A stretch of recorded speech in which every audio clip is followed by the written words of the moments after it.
Boa tarde, pessoal. Bem-vindos a mais um Rascunhos Econômicos. Eu sou o Léo. Aqui nós tratamos economia como ciência. Sou o Léo, economista. E aqui nós fazemos divulgação científica em economia. O que acontece se o governo não pagar a dívida pública? O que acontece caso o título de dívida, o bond, o tesouro, um título soberano da Argentina, um título soberano de Marrocos, um título soberano de qualquer país do mundo, não for pago? Se o governo der calote ou default, que eu espero que seja escrito assim, ou ainda moratória.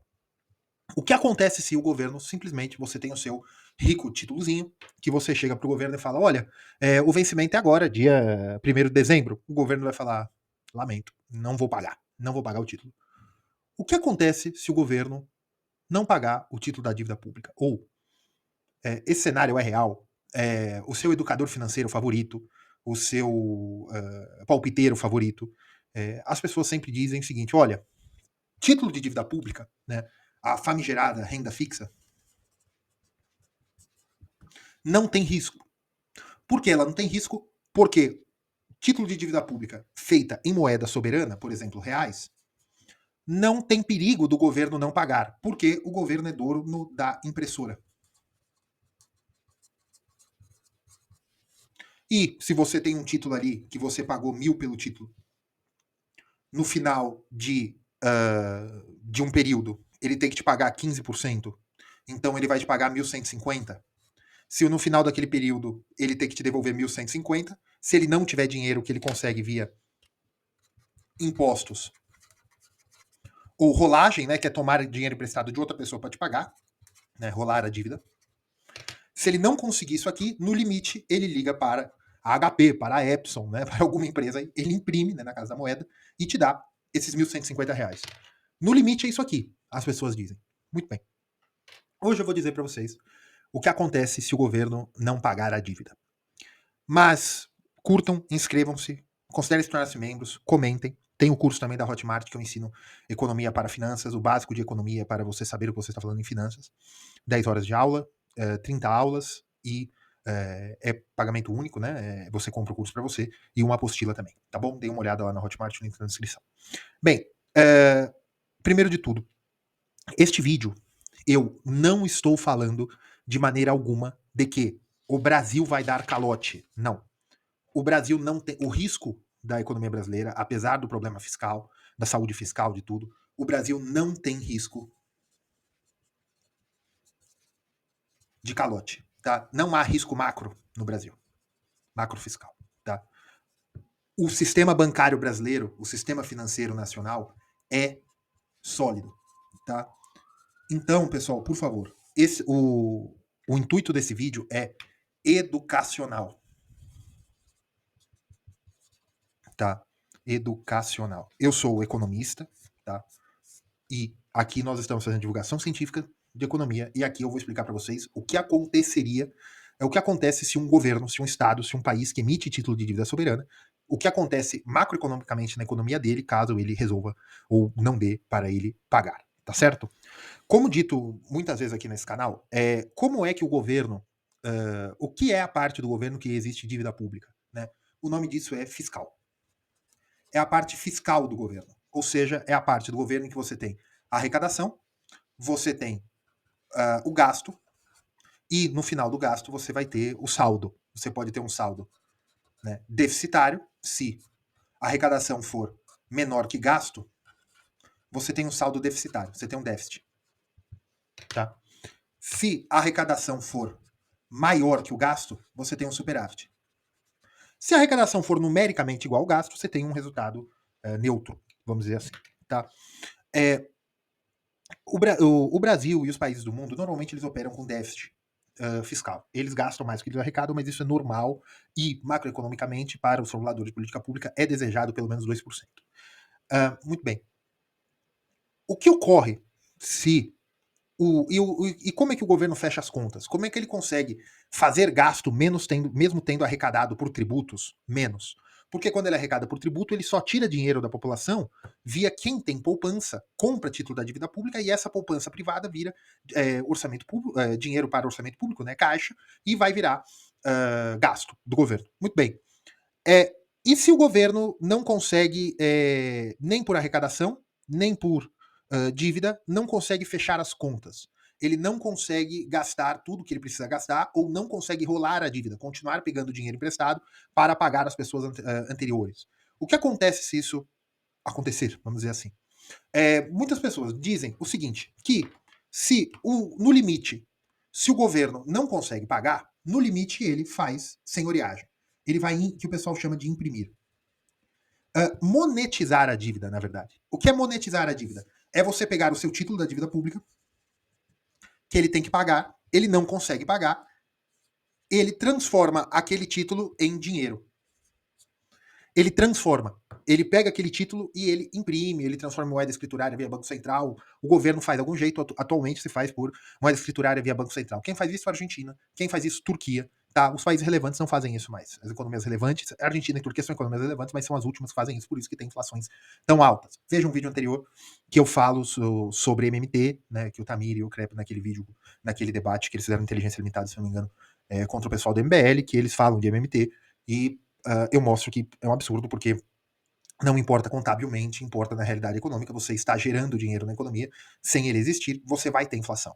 Isso é por Fischer, isso é por Keynes, isso é por escola austríaca, por monetaristas. Você vai ter inflação se você monetiza a dívida, porque é você ter lucro imprimindo dinheiro. É você fazer senhoriagem. Léo, se o próprio mercado, meu educador financeiro, todo mundo que trata do mercado fala o seguinte, olha, compra título da dívida pública, porque ele não tem risco. Não vai acontecer, por exemplo, não existe um FGC, não existe um fundo garantidor de crédito para a dívida pública brasileira. Não existe. Então eu compro um CDB, eu tenho o risco do banco. Se eu compro 1 bilhão em título da dívida pública brasileira, eles vão me pagar. Sim, provavelmente. Hoje, com certeza, porque não há risco macroeconômico nenhum. No horizonte de 10 anos, não há risco nenhum. Não que depois de 10 anos haja, mas aí a gente não pode saber o que vai acontecer num horizonte tão grande assim da certeza. Mas hoje não há risco, tá? Aqui, nosso ponto de vista de vídeo educacional, tá? Mas aí não tem risco. Eu compro o título da dívida, o risco é neutro da economia. Por quê? Se o governo não tiver dinheiro, o que ele pode fazer? Senhoriagem. O que é senhoriagem? O governo vai pegar, vai precisar monetizar o título, ele paga o título com dinheiro novo, que não existe, e ele pode até parar depois de coletar dívida pública, porque ele já abriu a senhoriagem. E o orçamento, ele monetiza o orçamento via impressora. Quando foi feito isso no Brasil? Juscelino Kubitschek. Alguns períodos da ditadura. A política do encilhamento também, encilhamento, se eu não me engano, na República Velha. Você fez isso também de uma determinada maneira na redemocratização, mas de uma forma mais um pouco mais sofisticada. Tá? Depois do fim da ditadura militar, foi feito de uma forma um pouco mais sofisticada, que já existia um pouco na ditadura, mas continuou a criar contra-movimento. Os bancos estaduais também, que eles criavam dinheiro realmente do nada, e os bancos, os tesouros, eles emprestavam para o tesouro estadual ou para o Banco do Brasil fazia os pagamentos do Tesouro Nacional. No Banco do Brasil se chamava conta-movimento. Isso também acabou, é por isso que o Plano Real funcionou também, porque você acabou com a senhoriagem, então você acaba com... Depois é só você resolver a inflação inercial e você consegue resolver. Muito bem. Então, senhoriagem já foi feita. Brasília foi construída com dinheiro de senhoriagem. Muito bem, você gera uma enorme inflação, você praticamente não é nem mais inflação. No regime militar, na ditadura, nunca houve hiperinflação, tá? Na redemocratização teve, em JK também teve, mas aí é por conta de senhoriagem, sim. Mas o que ocorre? Por que o governo irá fazer senhoriagem? Por que o governo imprime? Bem, Léo, eu compro o título público em reais porque o banco brasileiro, o Banco do Brasil, o Banco do Brasil não, o Banco Central emite reais. Então não tem que preocupar, mas primeiro de tudo, o título da dívida não é com o Banco Central, o título da dívida é com o Tesouro Nacional. Primeiro de tudo. O Banco Central pode resgatar o Tesouro? Ainda há alguma legislação, mas é para situações de emergência. Mas, tudo bem. Segundo, eu compro o título em reais, porque se eu comprar em dólares, o Brasil não tem dólar. O Brasil não tendo dólar é um risco a mercado. Eu não posso garantir que o Brasil possa emitir dólar se tiver alguma encrenca. Então, no fim, é como se eu estivesse emprestando realmente para alguém. Tem que ver os fundamentos, tudo. Então, para dólar eu não vou emprestar. para dólar, em dólar eu não empresto porque o Brasil, a Argentina, as Ilhas Maurício não tem impressora de dólar, então eu não vou comprar título da dívida soberana dele. Se eu vou comprar título de dívida de algum país em dólar, eu compro dos Estados Unidos. Por isso que os países que emitem título em dólar, eles usam risco país. É a taxa dos juros americano mais um ágio, um prêmio, para que compense eu emprestar em dólar para a Turquia, para que compense que eu empreste em dólar para o Cazaquistão. Né? Eu vejo qual a diferença, qual é o risco país, e ali é um ágio que está em cima. Muito bem, mas o Brasil não tem dívida pública em dólar praticamente, é praticamente irrelevante, é residual, né? Dívida pública em dólar, que é a dívida externa. E então eu vou colocar sempre na dívida pública em reais, na soberana em reais, porque muito o Estado faz a senhoriagem. Mas qual é o custo de fazer senhoriagem? O custo de fazer senhoriagem, primeiro, que você vai ter uma inflação altíssima, ao ponto de poder virar hiperinflação. E, podendo virar hiperinflação, você pode destruir o sistema de preços. Os preços perdem os preços relativos e aí vai para casa do chapéu. O seu dinheiro que está rendendo ali, Selic, provavelmente no Tesouro, como o Selic é pós-fixado, provavelmente se você tem um problema de senhoriagem, a Selic vai ser reajustada levando em conta o juros real. Então vamos supor que a inflação vai para 150% ao ano, a Selic provavelmente está ali na casa dos 170, 200. Né? Isso aqui são tudo exemplos. Tá? Num cenário de senhoriagem. Tá? Muito bem. Então eu tenho um juros real sendo pago. Sim, teoricamente. Só que como você vai saber que é juros real? Porque vai ter um título, um negócio chamado IPCA. Ocorre o seguinte: IPCA, IGP, INPC, índices de preços, eles são sobre cestas de produtos. Quando você tem um sistema hiperinflacionário ou de inflação alta, que ainda não é hiperinflação, estes instrumentos de medida perdem totalmente a acurácia. Porque se você tem 150% ao ano e você está ganhando 200% sobre tesouro, né, na Selic, qualquer errinho da Selic, qualquer errinho do IPCA, você está achando que você está ganhando 50%, quando na verdade a inflação é 180, 200, 201. Quando a inflação passa de 20, 30%, você já perde muito a capacidade de realmente saber se o IPCA está bem calibrado, porque é cesta de produtos. Você perde a capacidade de saber se o IPCA está bem calibrado. Hoje o pessoal já fala que o IPCA está... Não está. O IPCA não é manipulado. O problema é que vocês não entendem o seguinte: o IPCA é feito para medir a cesta de consumo de um brasileiro que ganha de 1 a cento e tantos salários mínimos. Isso não existe. Isso não existe. O Brasil é muito grande, o IPCA é medido em poucas capitais, não é nem, é um pouco mais que a metade das capitais, mas só. Não é medido nem no interior. O IPCA não é o que dá para fazer. Mas ele não é um. Ele é feito com metodologia internacional, tudo, mas é complicado medir IPCA no Brasil, do tipo CPI no Brasil. E, num cenário de inflação alta, você perde toda a acurácia. Você está falando que é 150, pode ser 180, 190, pode ser 200. Se você tiver um ou outro item distinto na sua cesta de consumo, já aumentou muito mais, porque você já perdeu os preços relativos. Você já perdeu totalmente os preços relativos. Então, se o Estado faz senhoriagem e você está contando que eu vou deixar o dinheiro em título de dívida pública, porque mesmo se o governo ligar a impressora, ele vai continuar me pagando, na verdade você está pagando um imposto inflacionário. Ah, Léo, mas se chega num negócio de senhoriagem, para mim tá ótimo eu fazer isso aí, porque eu vou colocar o dinheiro aonde? Aí, bens reais da economia costumam valorizar muito acima da inflação. Bens reais da economia de tipo que normalmente são deficientes para manter valor, por exemplo, o carro. E os bens que são totalmente eficientes para manter valor, por exemplo, ouro e prata, são muito melhores. Então, o título da dívida pública, num cenário de hiperinflação causada por esse negócio, não. Se der encrenca, o governo imprime. Não é verdade. O governo pode até imprimir. Mas você vai receber, mas você está pagando o imposto inflacionário. Não se preocupe. Um pedaço real do seu rendimento, da sua reserva de valor, será dado ao Estado. Seja brasileiro, seja francês, seja turco, seja russo, seja chinês. O Estado em que você está contando que título pós-fixado vai manter valor, porque muito o Estado imprime, o imposto inflacionário vai te pegar. Não se preocupe. Tá? O imposto inflacionário é o pedaço da sua reserva de valor que é consumida, ou seja, a parte real que é consumida, porque aí é o nosso querido juros real negativo, que aí de fato existe. Tá? Isso de fato, aí sim, mas juros real negativo, ele não pode ser usado dessa maneira, porque, na verdade, o juros real negativo, ele é só uma identidade contábil, né? Porque, de fato, juros real negativo é quando você tem ou um título da dívida pública com título negativo, por exemplo, o título japonês e os títulos alemães da década de 2010, ou quando você tem numa situação de hiperinflação em que o, o rendimento dos títulos de dívida são menores do que a inflação. E aí não é nem juros real negativo, é de fato imposto inflacionário. Tá? É o conceito de imposto inflacionário. Por quê? Porque isso eu falo ao pessoal da MMT, o Estado não cria valor. O Estado não criando valor, né, na atividade estatal, ele não cria, ele pode até criar valor nos serviços públicos, mas serviços públicos não são serviços estatais. Serviços públicos são serviços públicos que hoje, na sociedade atual, se houve um acordo, acabou na mão do Estado. Mas serviços públicos são, em outras épocas, outras entidades geriram os serviços públicos. Tá?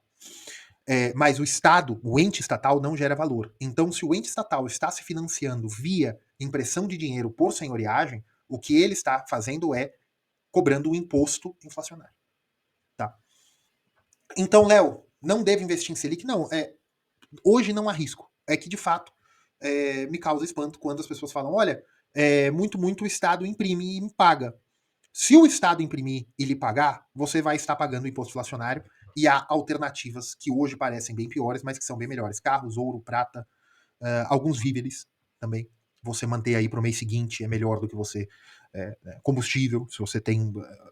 em vez de você colocar R$ 500 na dívida pública, você compra, enche o tanque aí de 2 carros, um carro, dependendo do tamanho do carro. E aí pro mês, né, para você não ir consumindo. Só que eu tendo a dizer o seguinte, se houvesse um risco fiscal no Brasil em que o Estado não conseguisse rolar a dívida, em que o Estado não conseguisse, né, rolar a dívida, isso é o seguinte, eu tenho o título, né, eu tenho M4 aqui, que é o título de dívida pública, e eu tenho que pagar esse título. O que o Estado faz? Ele não tem dinheiro de impostos, ele pega de outra pessoa, ele pega M1 de outra pessoa, né, que é dinheiro à vista.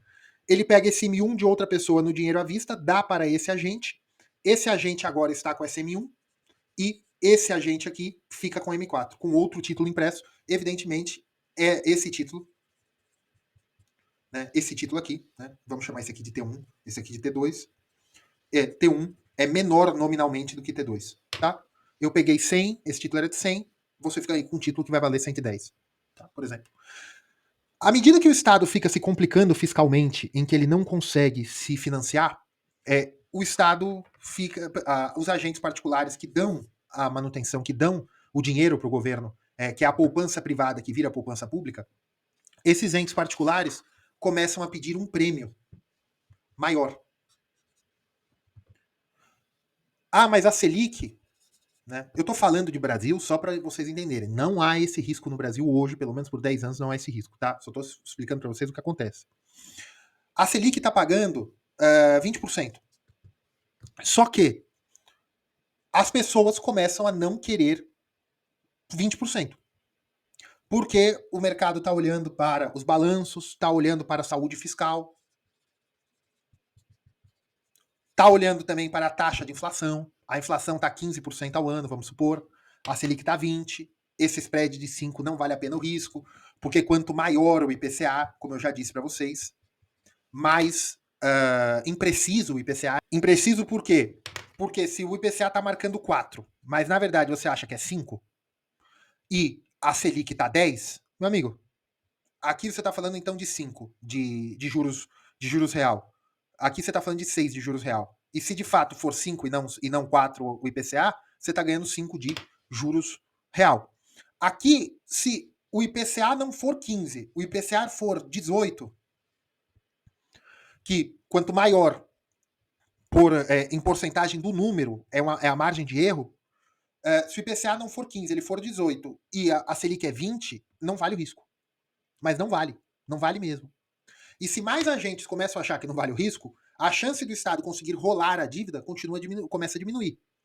O Tesouro ele vai começar a fazer leilão. E ele faz, vocês são ricos investidores, vocês têm o rico dinheirinho de vocês vão ficar tudo milionário um dia, não sei quanto que vai valer 1 milhão até lá. Vocês veem aí no site Tesouro que o IPCA, o título IPCA é IPCA mais 0,001. Por que isso? Porque é leilão. Se começar a empacar título de IPCA, o Tesouro começa a colocar um ágio em cima um prêmio em cima do IPCA. IPCA mais 0,01, IPCA mais 0,2. Pode acontecer? Pode. Pode acontecer. O Tesouro Nacional é desvinculado do Banco Central. E assim o é em todas as economias relevantes do mundo. Tá? Por quê? Porque quem manda os bancos centrais é a economia neoclássica. Tá bom? Muito bem. O que ocorre é, se eu tenho um título de 20, se a Selic está 20, eu não acredito em 20. Eu só empresto para o governo se ele pagar 26. Então vai começar a título de Selic mais 6. Selic mais 10. Selic mais 11. Até que, veja que problema. Se começa a ser vendido o título de Selic mais 6, de Selic mais 5, de Selic mais 7, por exemplo, o Banco Central, na próxima reunião, não pode aumentar muito a Selic. Porque senão o Tesouro, porque aqui de Tesouro, Selic mais 6 no dia 1, no T0, né? Tá Selic mais 6. Isso aqui vamos supor que é 26%. Tá? Mais ou menos, porque é sobre juros, né? Só que aí no T1, o Copom faz a reunião e ele estabelece Selic a 30. Só que aí ele estabelece a Selic a 26, tá? A 26. Só que já há títulos no mercado de Selic mais 6. Então o Tesouro tá pegando a 32. Olha que encrenca uma espiral de alavancagem, em que o Estado não consegue vender a dívida. Não há esse risco no Brasil hoje, tá bom? Eu só tô explorando o assunto. Aí ele chega a 32. Aí o que acontece? A Selic fica cada vez mais descolada, porque o Banco Central não vai poder fazer política monetária porque ele caiu na nossa querida armadilha fiscal.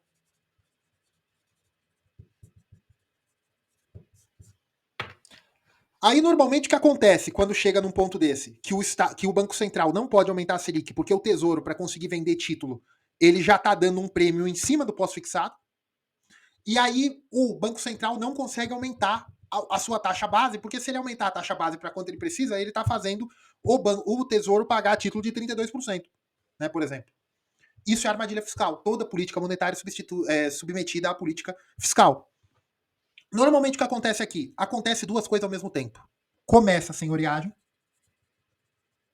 O Tesouro começa, através do Banco Central, a pagar um pouco, até para o Banco Central conseguir forçar a taxa, né? Porque aí ele vai entrar no mercado comprando esses títulos, repagando e o caramba.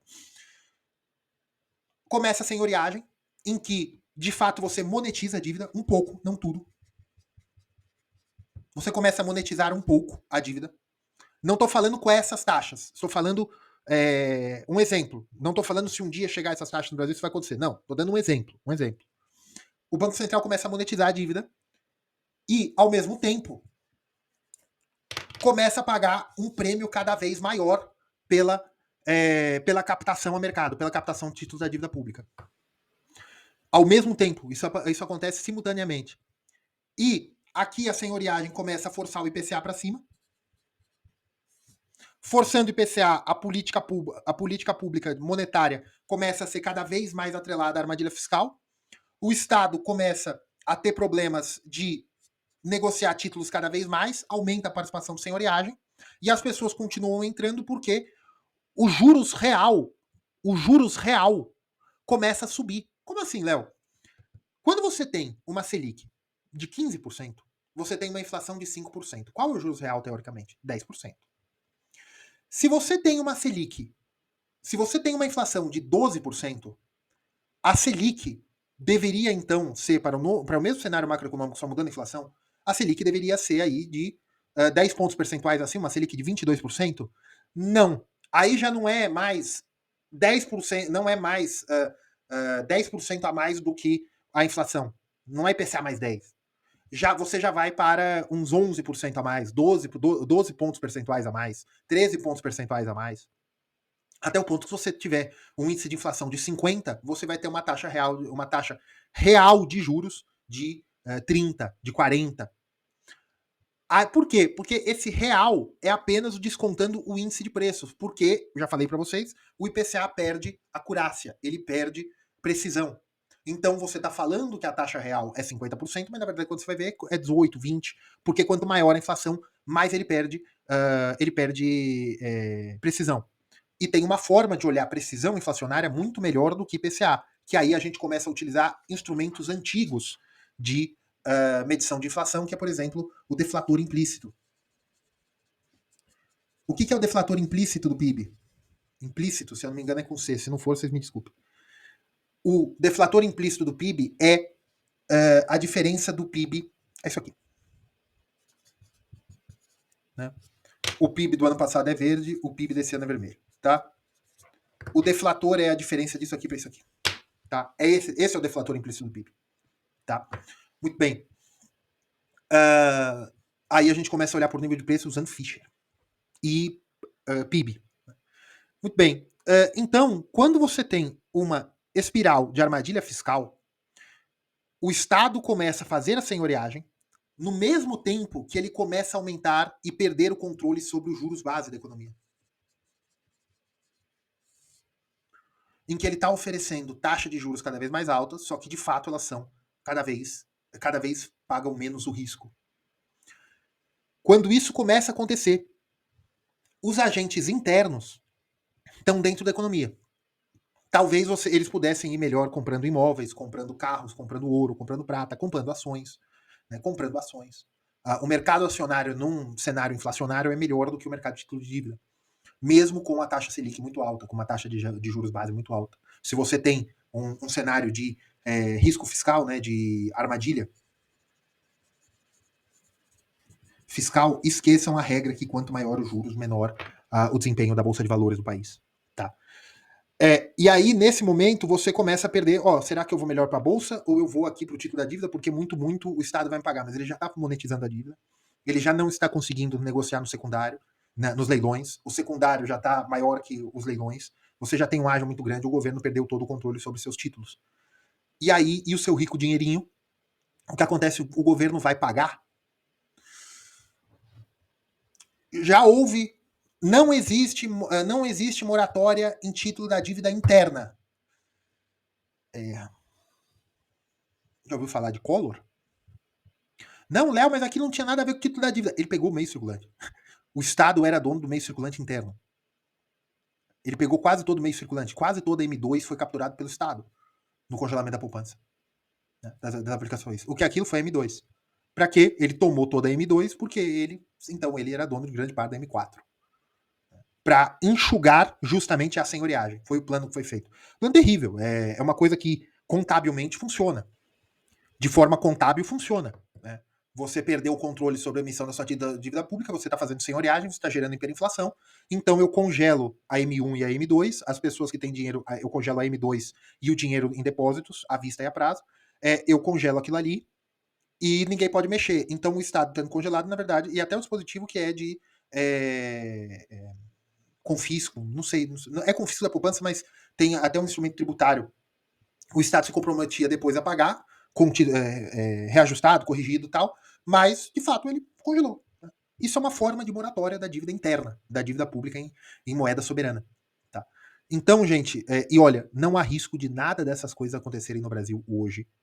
Não vai acontecer. Não vai acontecer hoje, não vai acontecer amanhã, não vai acontecer daqui 10 anos, daqui 20 anos, 30 anos, a não ser que haja uma disrupção que não está no cenário hoje, tá bom? Eu só estou falando o que pode acontecer. Não o que pode acontecer, como aconteceria num cenário, o que aconteceria no limite se caíssemos numa armadilha fiscal. E se o governo não pagasse a dívida? Se o governo simplesmente resolver não pagar mais a dívida? Se o governo resolver, não, tá muito caro aqui eu já caí na armadilha fiscal, eu não tô conseguindo nada, eu não vou pegar mais dinheiro emprestado. Eu não vou mais tomar por Selic, por Tesouro, por IPCA, por qualquer outra coisa que eu invente. Eu não vou tomar mais dinheiro emprestado.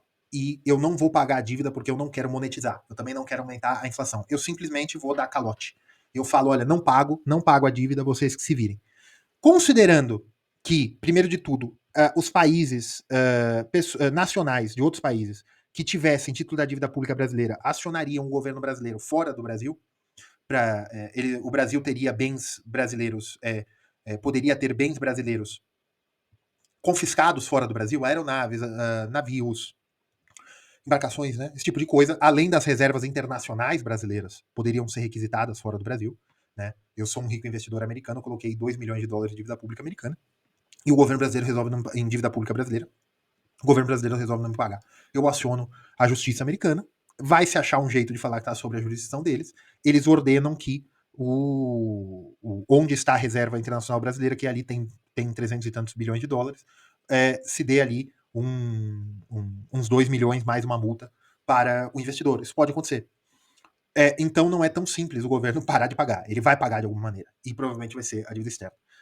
Se o governo faz isso também, o dólar estoura. Nas outras situações, o dólar também estoura. Tá? Só que aqui, como ele não quer pagar a dívida pública para não aumentar a inflação e para não aumentar os juros, ele só vai parar de pagar a dívida e se virem quem tem a dívida. Aí o que acontece é isso?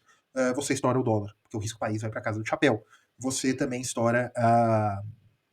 Você também tem um problema que é o seguinte: por fiscal, é arrecadação menos gasto. Arrecadação são impostos. Se hoje os impostos são menores do que o gasto, e você tem que complementar com título da dívida, né? Dívida mais impostos, né? O que você arrecada com dívida e impostos é igual ao gasto. Se você tirar os impostos, se você tirar a dívida, os impostos são menores do que o gasto. Tá? Muito bem, gasto total. Ah, Léo, mas muito do que o governo gasta é para o serviço da dívida. A gente não pagando a dívida, os gastos podem ficar igual. Beleza. O que vai acontecer? O que vai acontecer? Tudo que o Estado gasta, tudo que o Estado gasta, tem que vir de impostos. O Estado vai ter que ter superávites sempre. Caso contrário, o Estado vai ter que emitir dívida pública. Vai ter que emitir dinheiro. Vai ter que fazer senhoriagem.